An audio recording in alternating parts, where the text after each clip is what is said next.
আসলে কি বলতো, আমার কোনো বন্ধু নেই। নেই বলতে গেলে বন্ধুত্ব অনেক আছে, কিন্তু কাছের বন্ধু বলতে কেউ নেই যে কিনা খোঁজ খবর নেবে, কিংবা কখনো আমার স্যাড স্ট্যাটাস দেখে কল দিয়ে বলবে, কিরে কি হয়েছে তোর, মন খারাপ, খুলে বলতো কি হয়েছে, চল দেখা করি, একটু ঘুরবো, মন ঠিক হয়ে যাবে। সবার জীবনেই এরকম কোনো না কোনো বন্ধু থাকে, কিন্তু আমার কেন নেই সেটার উত্তর আমি আজও জানতে পারলাম না। এমন না যে মানুষের সাথে আমি ঠিকভাবে মিশতে পারি না, আসলে সবার সাথে আমার ভালো বন্ডিং, ভালোভাবেই কথা হয়, কিন্তু কেন জানি না তাও আমার কেউ নেই, কাছের বলতে একটা প্রিয় বন্ধু নেই।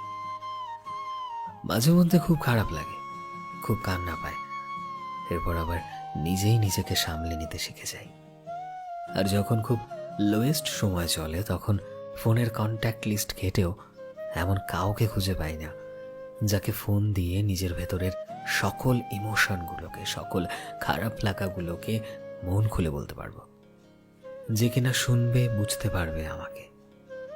আমি আজও বুঝতে পারলাম না কেন আমি পারলাম না কারোর প্রিয় বন্ধু হতে, কেন। সো ফ্রেন্ডস, আমি শোভন ছিলাম তোমাদের সাথে, কলমে বিশ্বজিৎ। ভিডিওটি কেমন লাগলো অবশ্যই কমেন্টে জানিও। এই মুহূর্তে তুমি যদি আমাদের ফেসবুকে দেখে থাকো, তবে প্লিজ আমাদের পেজটিকে ফলো করে দিও। চ্যানেলে নতুন হলে প্লিজ চ্যানেলটিকে সাবস্ক্রাইব করে দিও। আর যারা অলরেডি সাবস্ক্রাইব করেছো, তোমাদের সবাইকে অসংখ্য ধন্যবাদ। দেখা হচ্ছে নতুন একটা দিনের নতুন একটা ভিডিওতে। টিল দেন, সবাই ভালোবাসায় থেকো এবং সবাইকে ভালোবাসায় রেখো। Thank you.